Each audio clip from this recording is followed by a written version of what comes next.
The world's on fire. Our river's gone dry. The rich are getting richer. They've left us out here to die. Mass migration. We got no place to hide. Who's against us? Who's on our side?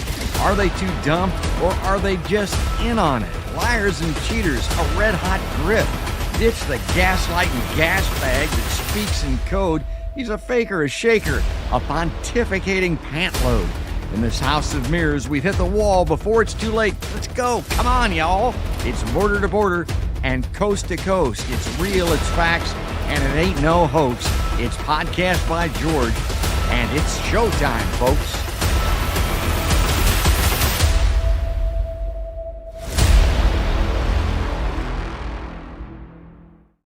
Hello, hi, how are you? Welcome on in to another podcast by George. It's Easter Sunday. My wife reminds me of that. But for me, it's a big day because I love doing the podcast. I love doing the show. People wonder why. It's because I get to talk to people like who we're going to talk to today. It's Misty Winston with Action for Assange. She's coming back on the live line.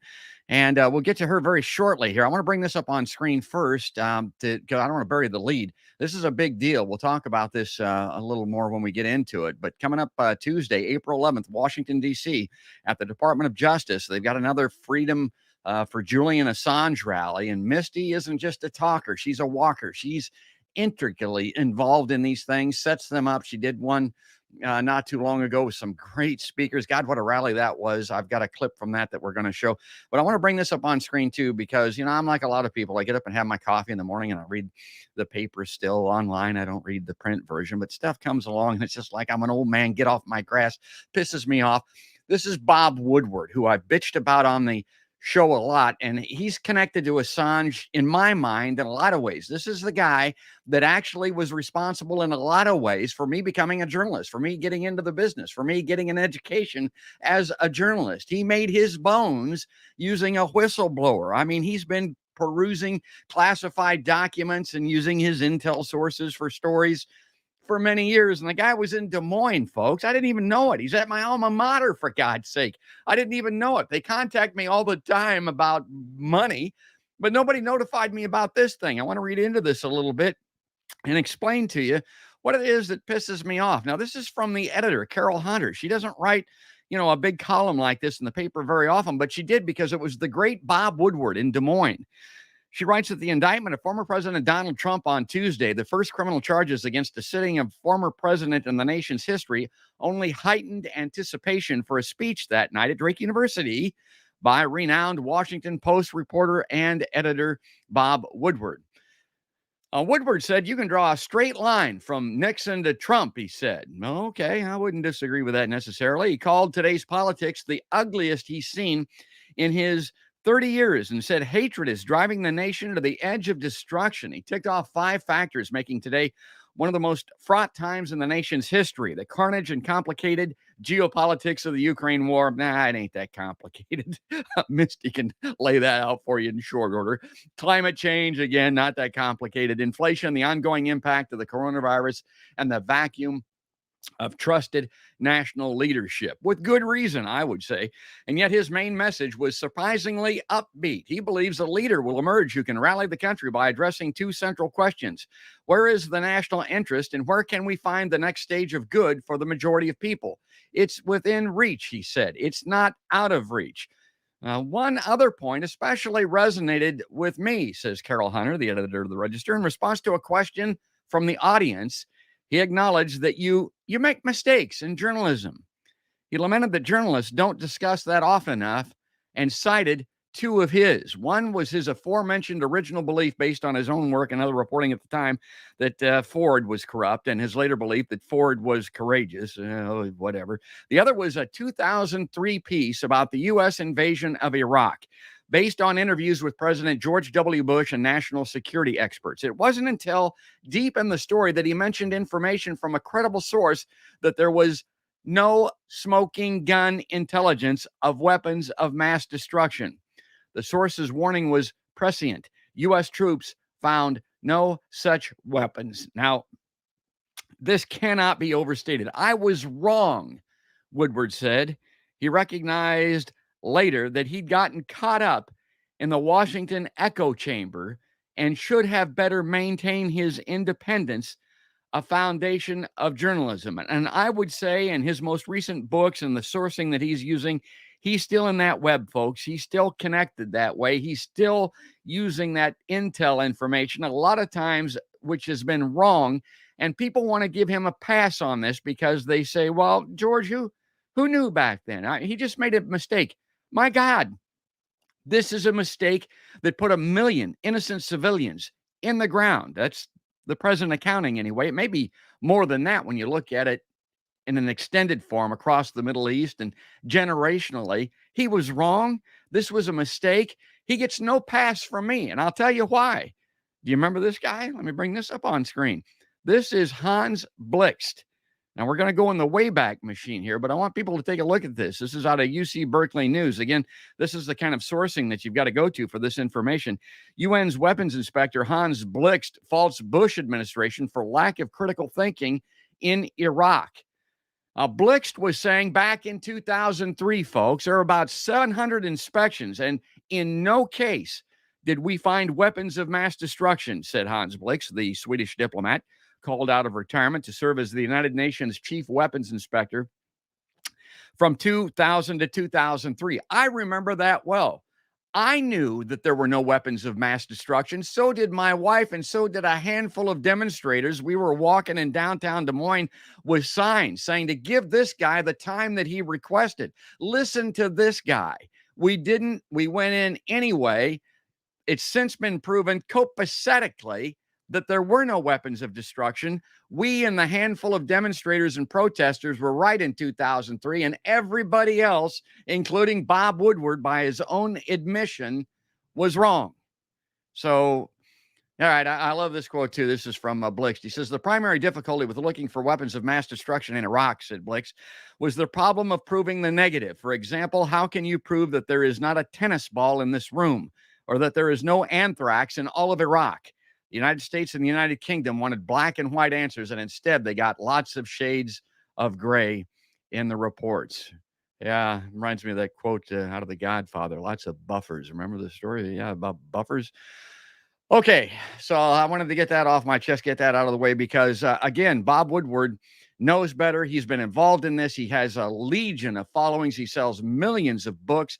He could do more good than 1,000 podcasts by George if he would just come out and speak forcefully in behalf of Julian Assange like Daniel Ellsberg has, but he hasn't done it and he won't do it, and it pisses me off, and that's a good way to start a show, being pissed off. Let me bring our guest in here now. I want to bring this up on screen and do a proper introduction for the great Misty Winston. Our guest on the live line today, she's the host of the Misty Winston Show on TNT Radio and co-host of Action for Assange on YouTube. Listen to the radio show, watch her on YouTube. Misty Winston is an activist and a truth teller whose work has been focused on press freedom, free speech, and anti-imperialism.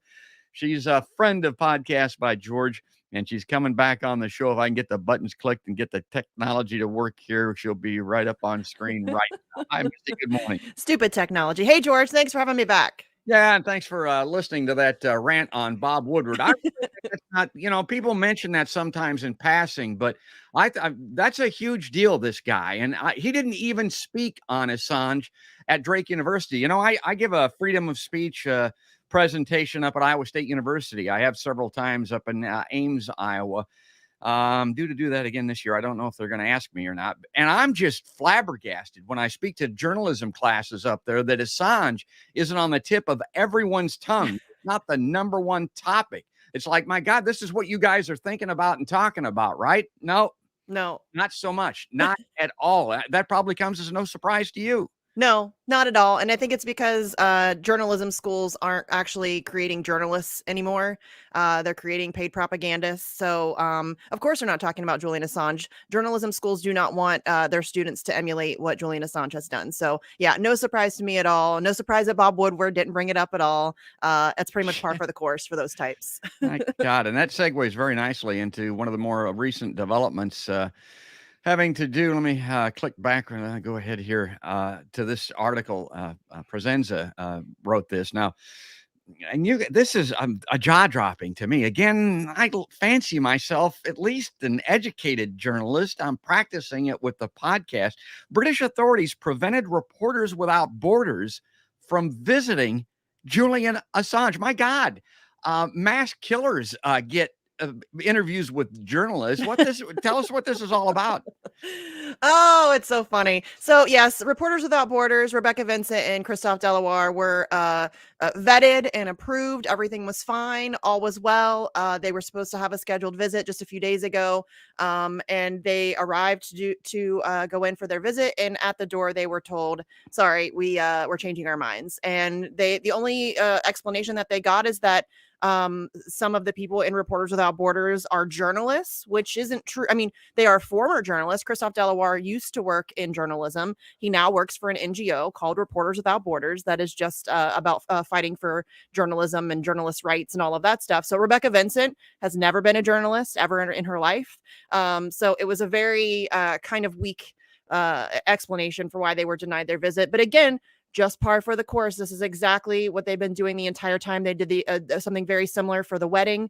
They wouldn't allow Craig Murray and Chris Hedges to participate in the wedding because they're both journalists. And you're right. There have been numerous. I mean, just a few short years ago, a whole ass documentary was filmed inside Belmarsh. A whole documentary. So the idea that now the rules have changed just for Julian Assange so that journalists or other people are unable, or it's incredibly difficult to get visits with him, I think is really telling about. And as Rebecca Vincent said, what are they trying to hide? Yeah, it is really revealing. It is really telling. That's the biggest part of this, because the age-old question that I have on my show all the time, it's that line out of the movie Casino.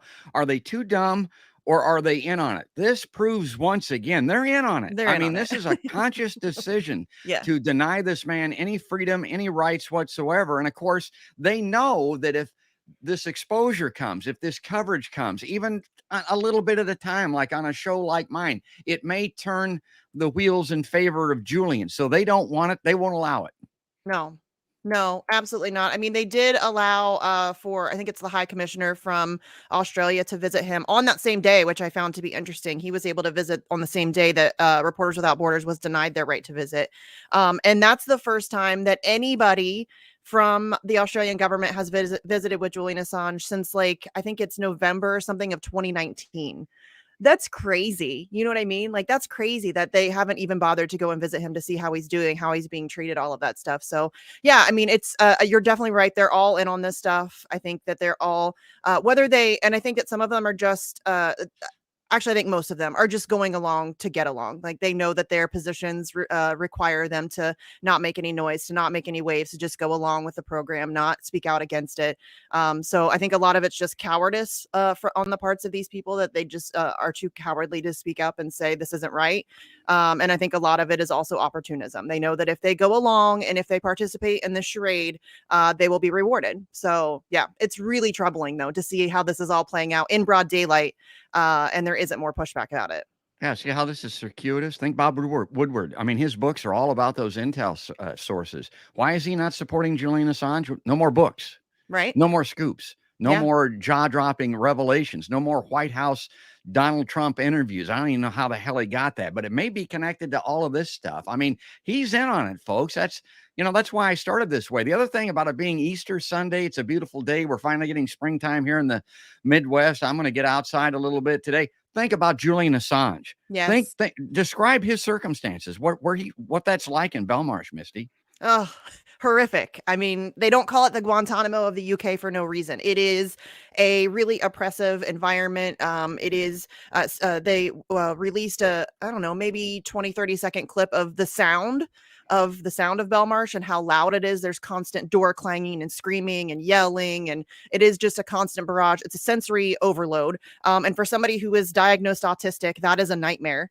And Julian Assange has been diagnosed as autistic. So the sensory assault that he has to deal with on a daily basis is overwhelming. His visitations are extremely limited. That includes also with his family.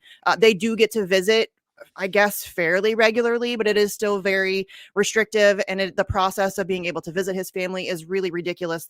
Their two young boys, Gabriel and Max, have to be, their mouths have to be searched, like the insides of their mouths, underneath their feet. Like they have to go through this whole process just to be able to visit their father. Visits are very limited. They're very short. Sometimes they don't always have him ready. So they get there and then it's like 20 minutes before he even comes to the visiting room. So then their time is taken away from them.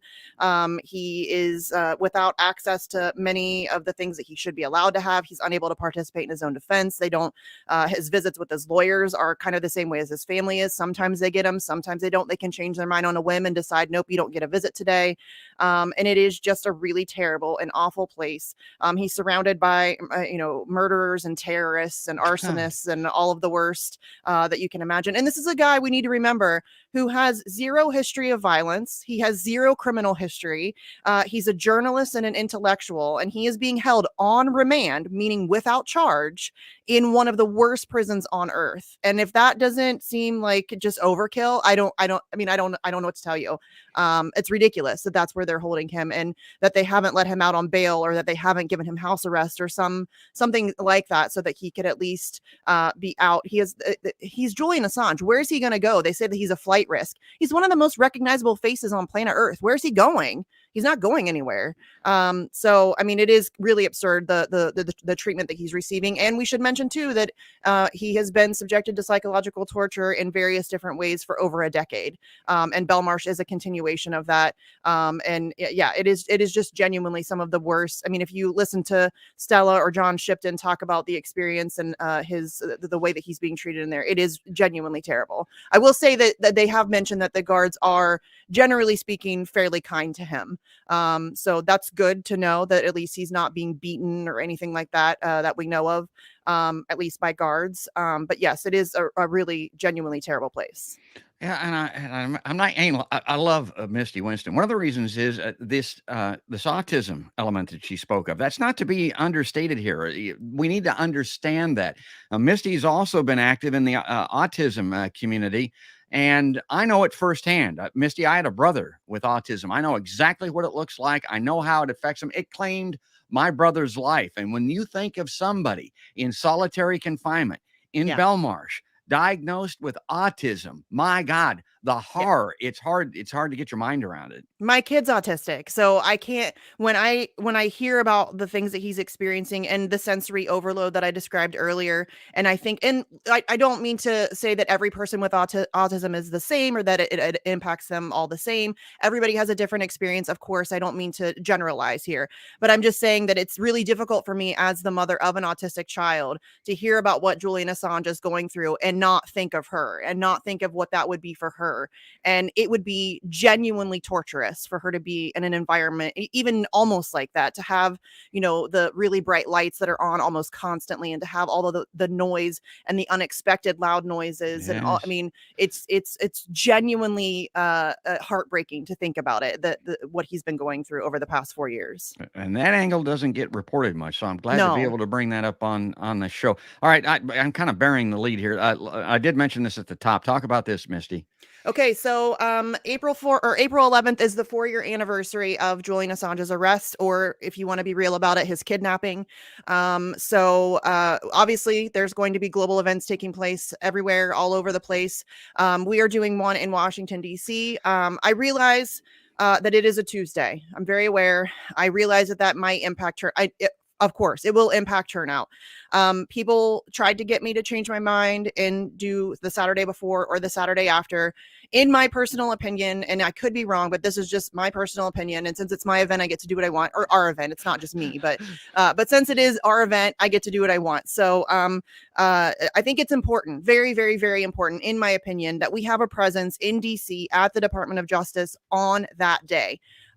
Making noise on the day. I think that that's something that was really necessary. So we're going to be at the Department of Justice on the corner of 10th and Pennsylvania from 4 to 6 p.m. We chose 4 to 6 p.m. because we're hoping that as people start to leave work around 4 or 5 o'clock, we will also be able to pick up some traffic and get some eyes on the situation as people are driving home from work or traveling through the streets of DC. So 4 to 6 p.m. outside the Department of Justice, April 11th. And it's going going to be great. We have a lot of amazing speakers. John Kiriakou is going to be there. Joe Loria from Consortium News, Max Blumenthal, Anya Parampil, a bunch of great people. So if you're in the area and you can make it out, definitely please do. If you can make it to the area, definitely please do. But if you can't make it to DC, there are other events taking place all across the country. Denver has an event coming up, Seattle, I think Tulsa, a bunch of different Assange groups throughout the country are doing different events. And the easiest way to find, if you ever want to know, in my opinion, the easiest way to find global actions on a regular basis, if you're ever curious if there's something going on, and there's always something going on. But if you ever are curious, my friend Alex Hills runs the Twitter and Facebook page Candles for Assange. It's the number 4. And she does a really great job of kind of compiling all of the global events taking place all the time and putting them out from one account. So that's, usually the easiest place to find something like that. Well, Candles for Assange with the number 4 representing the word for. Check that out. Of course, this will be streamed. I mean, it'll be streaming. They'll have people on there. If you can go to it, because these things are great. And I'm going to show a clip from the earlier rally that you had there. I remember it was very windy. The weather wasn't the greatest, but my God, again, what a lineup of luminaries and what a show that was. And I'm going to show a clip here, but tell us in retrospect here your feelings about that, Misty. The October event, you mean? Yeah. It was fantastic. I was so, over the past 4 years of doing this, we started out, we would maybe get like 20 or 30 people at one of our events. It's really hard to get people to come out. I mean, it's really depressing to say that out loud, but genuinely in this country, it is really hard to get people to get out in the streets about anything. I mean, it sucks, but that's just the reality of the situation. So we would start with like 20 or 30 people maybe at our events. We just kept plugging away. We kept trying to build support. And then I think the team in London decided that they were going to do something on October 8th. They started the Surround Parliament action. It was huge. That was massive. Yeah. But again, in the UK, it's much easier to get people in the streets. We see what's happening in France and stuff like that. Yeah. They don't mess around. And I wish we had that spirit here. I do too. My God. Think what we could get accomplished. Well, look at this now. I put this up on screen from Pauline. Now, she says, I live in the UK. Is there any way that I can help him? There's a number of ways, but what would be your first and foremost, Misty? Well, there are events taking place in the UK all the time, my friend, all the time. Pauline, I'm not even kidding you. The London crew is amazing. They are out there twice a week, every week. Wednesdays, I think they're at Australia House in London. And then Saturdays, they're at Piccadilly Circus.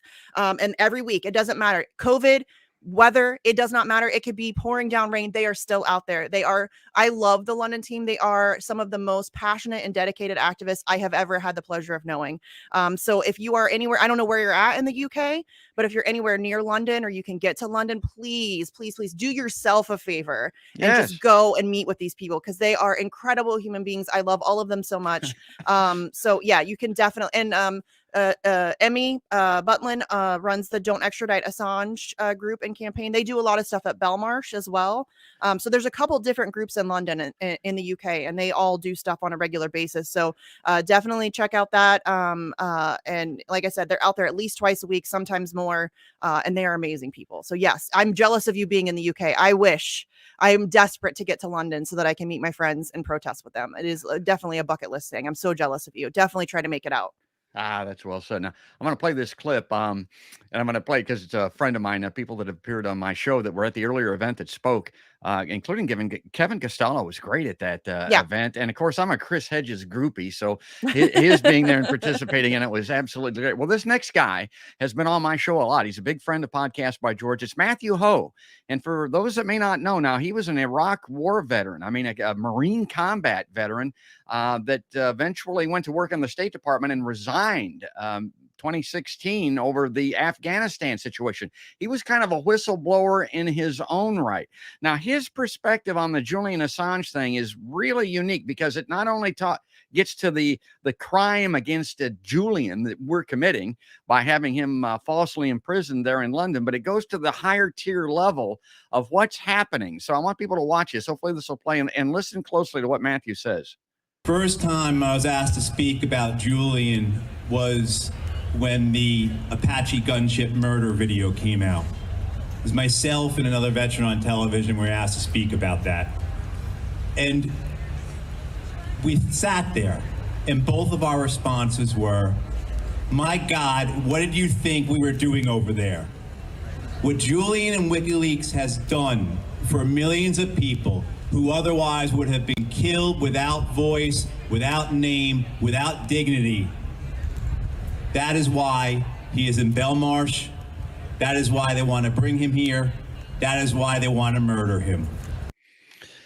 So the reason that's such a reveal for me is people wonder how Julian got himself in this predicament, why he's sitting in solitary confinement in London. It's because of exactly what Matthew Ho is pointing out. What the hell? You didn't know that we were doing this? No.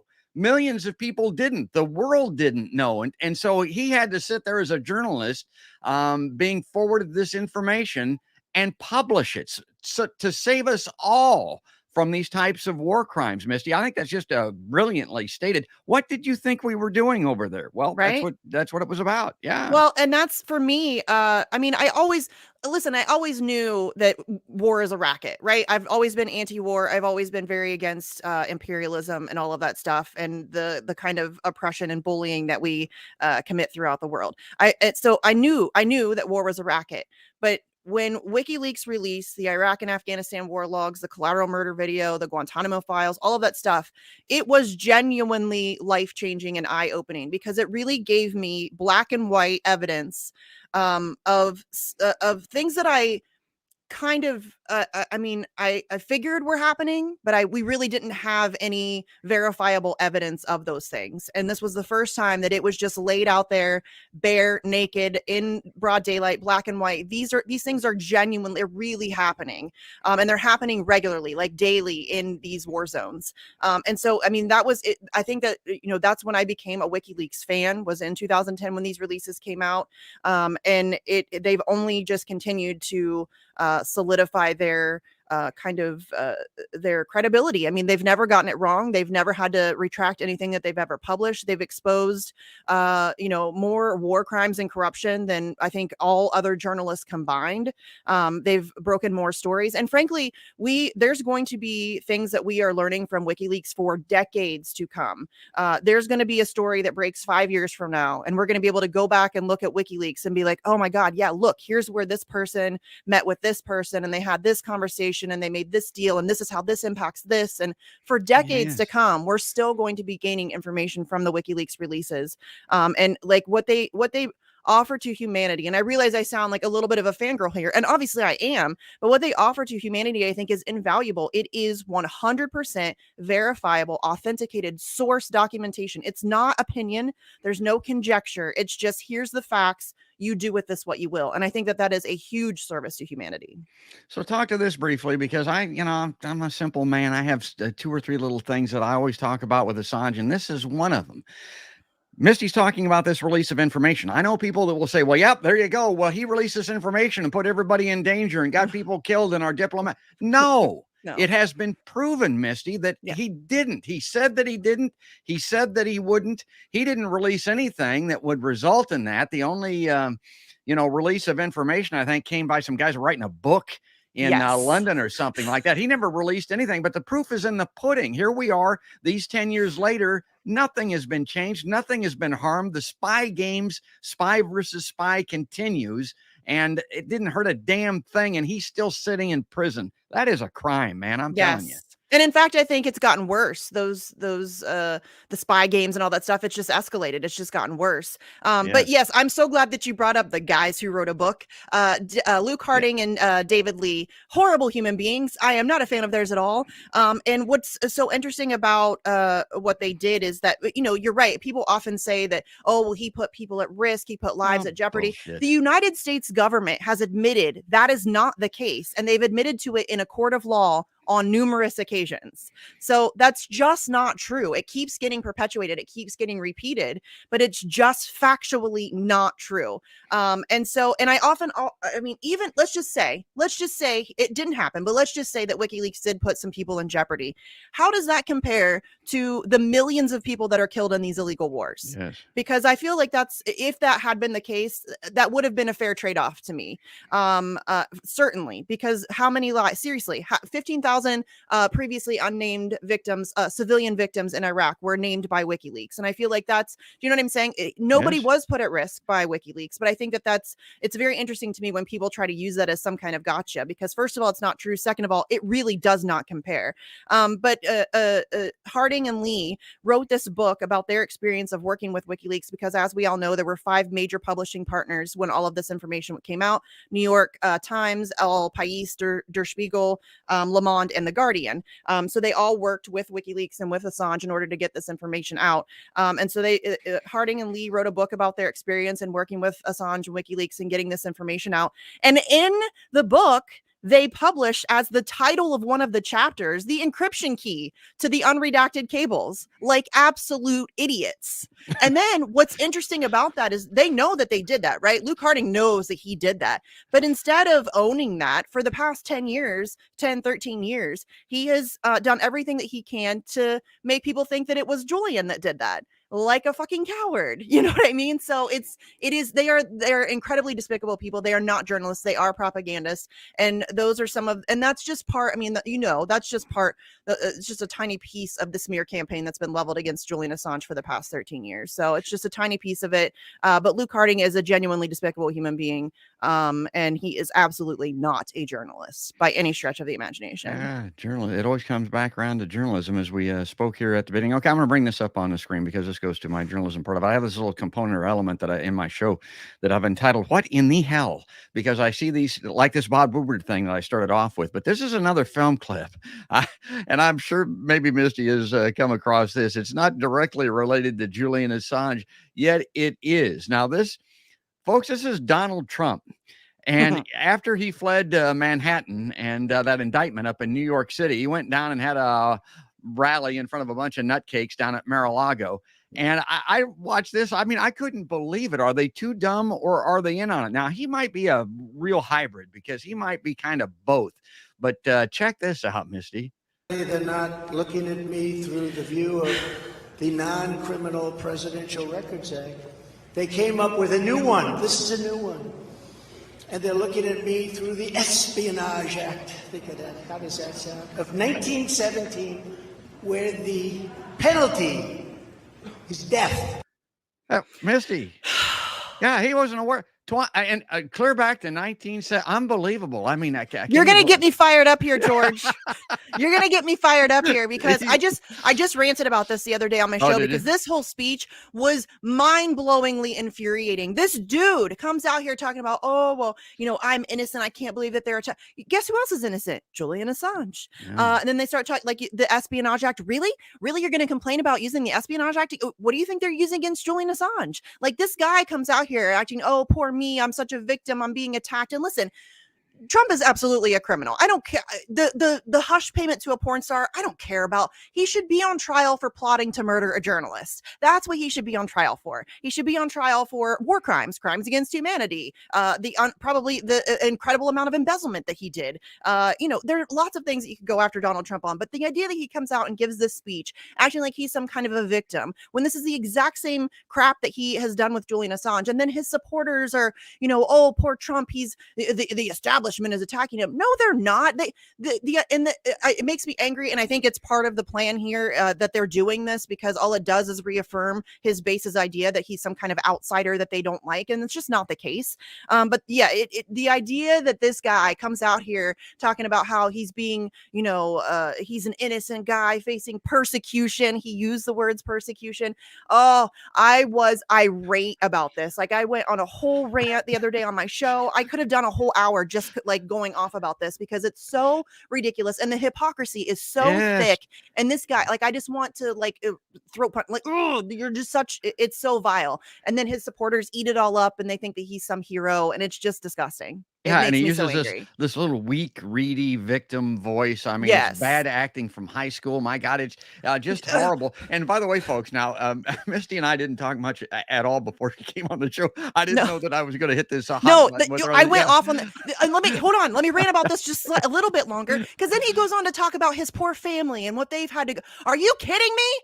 Are you joking me? Your poor family has to go, like, oh, they have to go through all this stuff too. What do you think Stella Assange is going through? What do you think Gabriel and Max Assange are going through? He has 2 young sons who have never known their father outside of Belmarsh prison. Like I said earlier, they have to go to this prison, go through these crazy gates and with the barbed wire and all this stuff. I'm sure it's a terrifying experience. They have to get searched inside their mouths and all kinds of stuff. It's a really horrible experience. They're very young little boys. And you know, what does he think that John Shipton has to go through? Gallivanting around the globe, trying desperately to save his son's life. Like, do you really, the idea that this guy is out here trying to play victim when this is exactly what he has done to Julian Assange, worse. What Julian Assange is going through is worse. And then for him to, like, I can't find a fiddle small enough. Like, shut up. Oh. And are we too dumb, or are we in on it? Are we not aware of it? Can you look at that and not instantly think of that like Misty and I did? Now, the other thing I want to bring up here and have Misty talk about this, when she talks about the Trump administration charging Julian Assange with espionage, she ain't kidding. That was Trump that did that, and plotting to kill Assange. That's not hyperbole, folks. That's fact. Let me bring this up on screen for anybody that hasn't seen this. Let me see if I can get it to go there.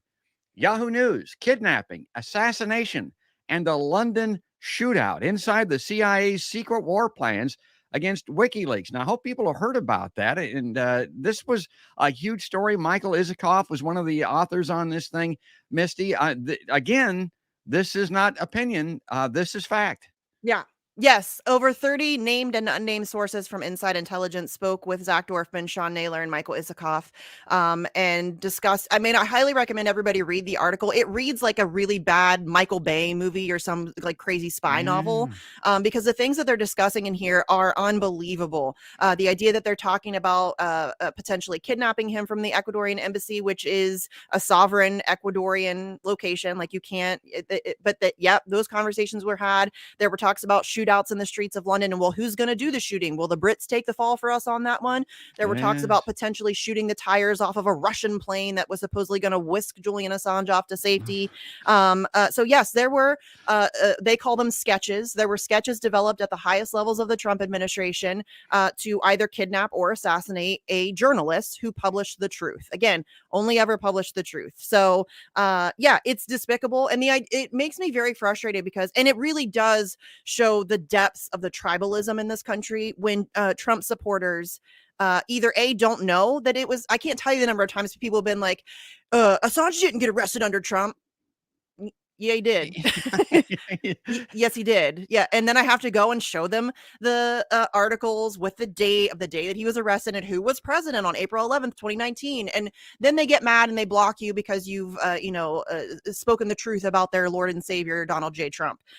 So yeah, there's a lot of Trump supporters who didn't know that or are refusing to let that information seep into their brain. And not only did he have him arrested, which is, a big red flag number one, this is a guy who, and this is not like a new thing. In 2010 or 2011, I think it was, Trump gave an interview where they asked him about WikiLeaks, and he said, yeah, I think it's terrible that there should be the death penalty or something. So this is not a new thing for Trump. Trump has never been on the side of free speech or WikiLeaks. But not only did he then have him arrested and charged with espionage, but then he, prior to that, he was spying on him in the Ecuadorian embassy, and spying on all of his guests, anybody that came to visit him. Their electronic devices were taken and cloned. Their paperwork was copied. There were microphones in the women's bathroom and everywhere else. Like, there was a whole spying campaign going on through UC Global, which Trump and the CIA co-opted, and which was paid for by Sheldon Adelson, which was a Trump mega donor.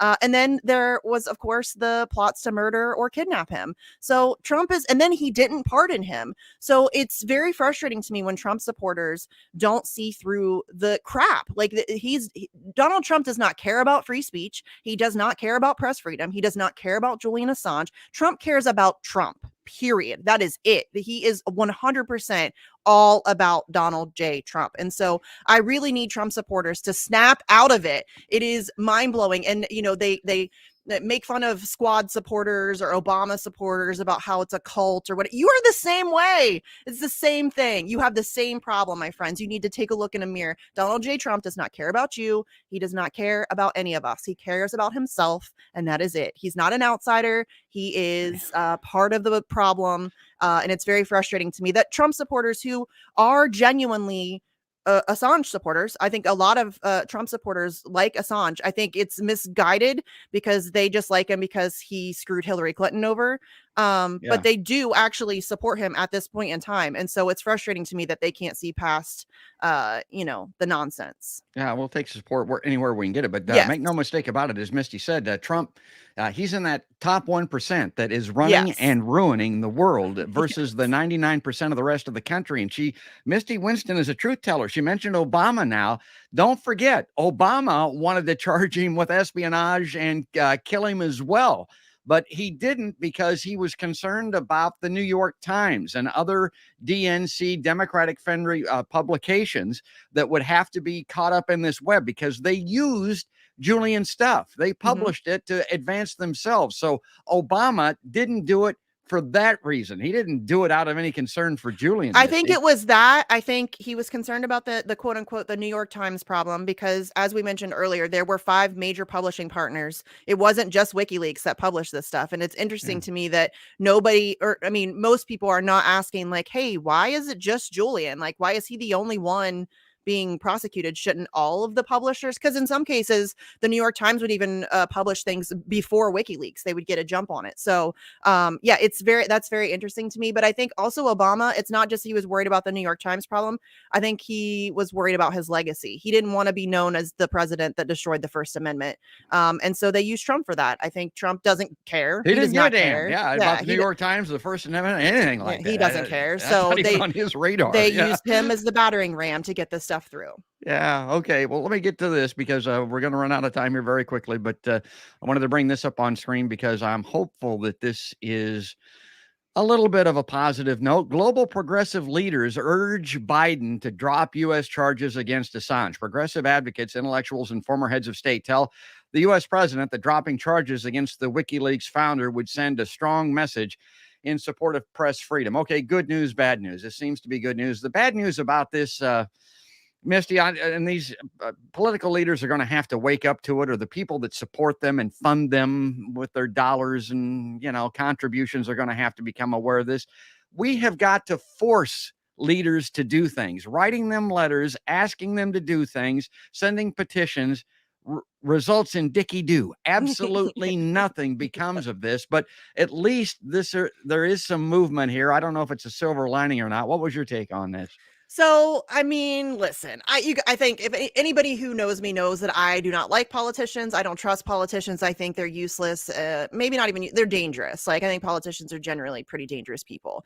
And they do not care about anything other than their own political advancement. Probably all of them. There might be like a couple random weirdo, decent people.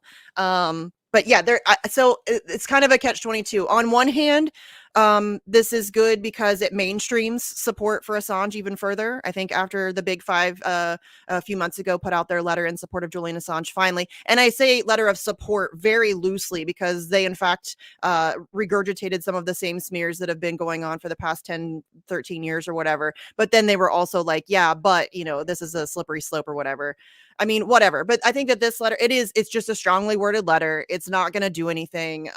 However, I do think that as an Assange supporter, and I think most Assange supporters would agree with me here, despite the fact that we know that nothing will really probably come of this letter, it is something that we can use in order to galvanize support. Because when you go and you speak to, a quote unquote normie, I don't know if I like that term very much, but if you go and talk to people who aren't in it, like we are, they're not like in the depths of the political landscape, and I think it's very, that lends a sense of mainstream credibility that we can exploit to get support from people who may have otherwise not been as supportive. So if you go to them and you say, oh, well, the New York Times came out in support of him, and oh, well, Rashida Tlaib has a bipartisan letter of support for dropping the charges, I think that we can use that to our advantage. Do I think that it's going to be effective? Do I think that it's going to cause Merrick Garland to drop the charges? Of course not. Do I trust Rashida Tlaib and that she's doing this for the right reasons? Of course not.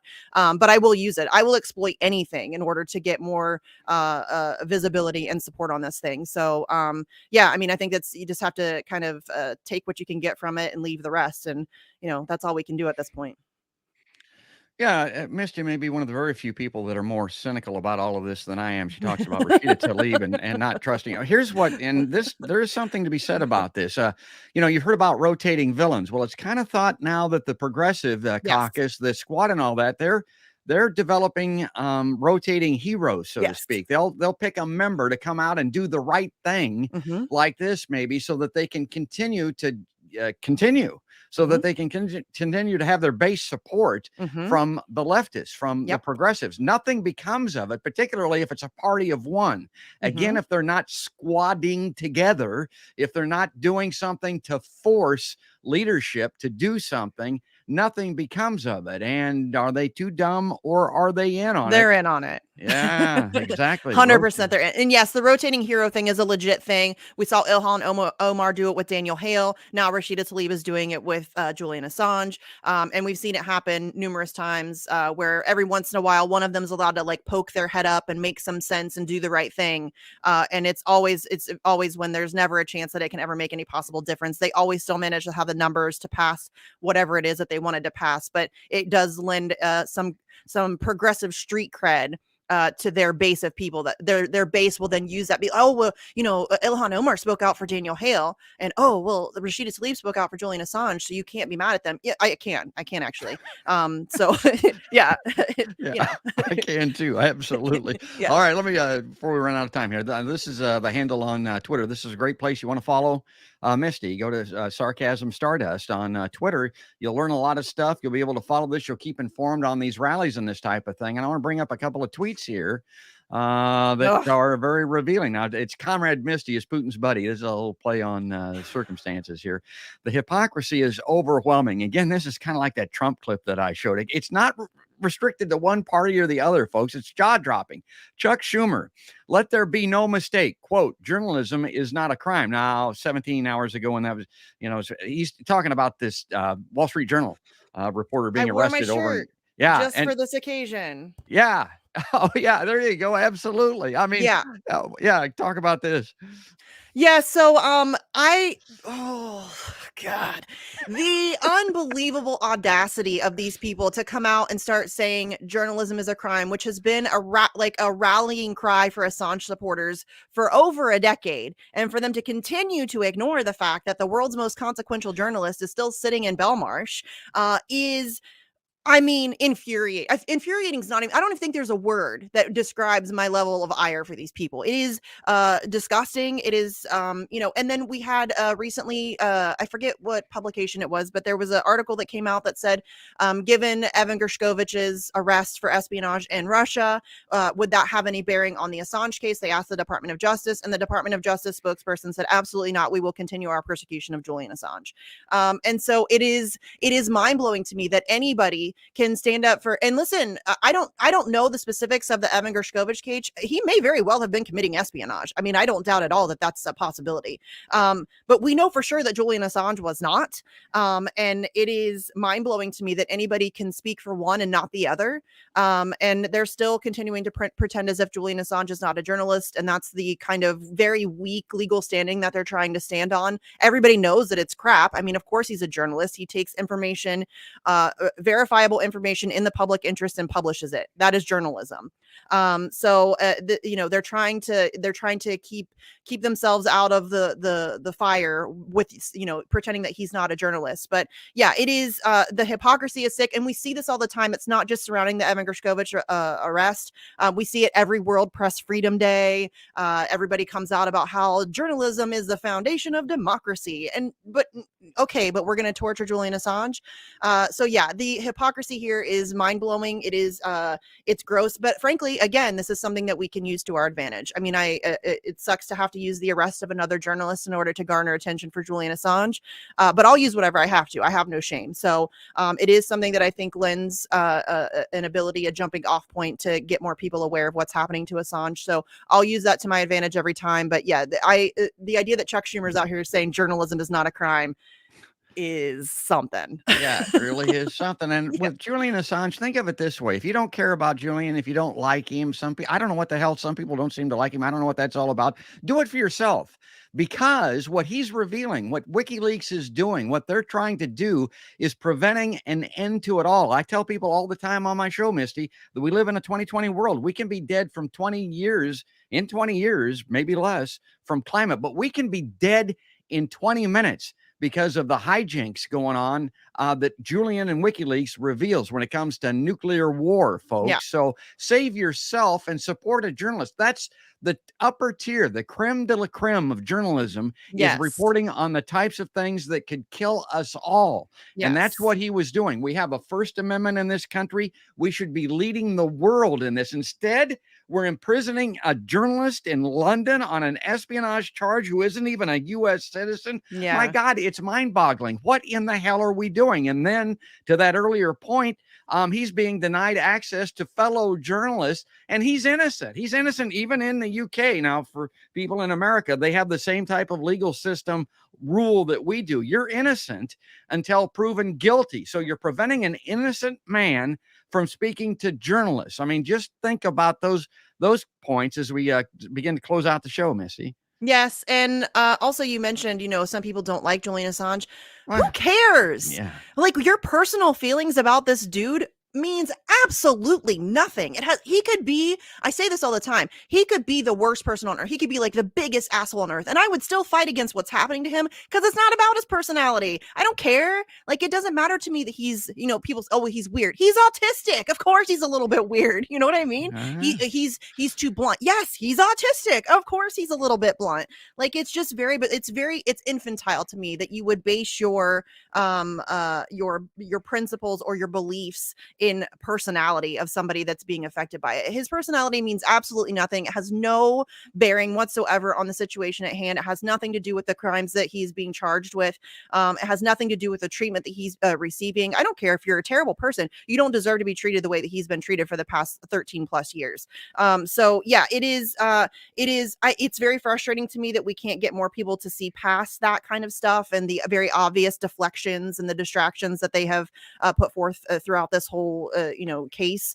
But yeah, it is this is, I say this all the time, this case to me represents a really defining moment in human history. We're going to go one of two ways on this thing, and frankly, in my opinion, we can't afford to lose. If we lose this one, I don't know how we come back from that. I do not, because it legitimately destroys free speech, press freedom, protest, holding governments to account. It destroys all of that, and it opens up the floodgates to so many really terrible things. This empowers not just the United States, but countries around the globe from going around and arresting anybody that they deem to be a quote unquote journalist who publishes things that they don't like or that embarrasses them. And that is a really dangerous move forward. And so it's bigger than Assange. This is about all of us. This is genuinely about the criminalization of truth, and we cannot afford to let that happen. God, life is a circle. Again, I'm reminded of my favorite band, Big Head Todd and the Monsters. They've got a song called Circle. This show is a circle in a lot of ways. We talked a little bit about autism, and Misty mentioned that, sometimes autistic people are viewed as weird. I want to tell you something else, and this is a shout out to your kids too. My experience with my brother, God rest his soul, they're also savants in some way. I don't know what it is about that, but they're really smart, really sharp on some things. I mean, it's more than your average apple, folks. And so that's kind of how I think of Julian Assange. Is he different? Yeah. One of the ways he's most different is he's really brilliant. Good. Yeah, he's brilliant. He really is. Yes. Well, that's great. We're out of time here. We're coming up on the top of the hour. I want to thank everybody for all of the great comments that we've had on there. This one, I love your rants. Thanks, Suzanne. Yeah, she's Suzanne is one of my organizing partners. I love working with her. She is great. an invaluable resource, and she's great. I love Suzanne. She's got a shout out there. Yes, Misty nailed it. Not about liking Julian Assange. Yeah, that's great. Thanks, Suzanne. All right, great. I'm gonna I'm going to give you last word, like all of my great guests. I want to do that. So give us a wrap here, Misty. You're a pro. I mean, you're good at this. So take it away. Really, the only thing I want to say is, again, Tuesday, April 11th, we're going to be outside the Department of Justice from 4 to 6 p.m. on the corner of 10th and Pennsylvania. That's our little corner of DC that they always give us. If you are going to be coming to the event and you would like to show up a little bit early and help us set up, that is always very much appreciated. Setting up and tearing down is kind of a nightmare. Yeah, and again, I'll say this again. I say it all the time, but I do not care who you voted for. I don't care what party you belong to. I don't care what ism you subscribe to. I don't care what books you read. I do not care. If you are interested in helping us fight to free Julian Assange and fight for the future of free speech and press freedom, you are welcome at our events. Period. End of story. The only people who are not welcome are troublemakers and feds, and the feds show up anyways, so Yeah. it's fine. Yeah, We always make sure to give them a shout out and say hi and tell them to quit their jobs. But yes, like, I don't care if you're a Trump supporter, welcome aboard. If you were a Clinton voter, it's very unlikely you're going to show up, but welcome aboard. If you were a Bernie person, welcome aboard. If you're anti-political parties and anti-electoral politics like I am, welcome aboard. I don't care. This is an issue that impacts all of us. It's not about partisan crap. So this is something where we should all be able to come together and fight back together, because that's what it's going to take. It's going to take mass public pressure. We have to make it politically untenable for them to continue this case. And the only way we do that is by coming together. I got it. She any good. I'll tell you who else is always welcome, Misty. It's Misty Winston on Podcast by George. Thanks again for coming on this particular episode. We'll check back in very closely, and hopefully it'll be tomorrow when Julian Assange is freed. Oh, I would love that. Okay.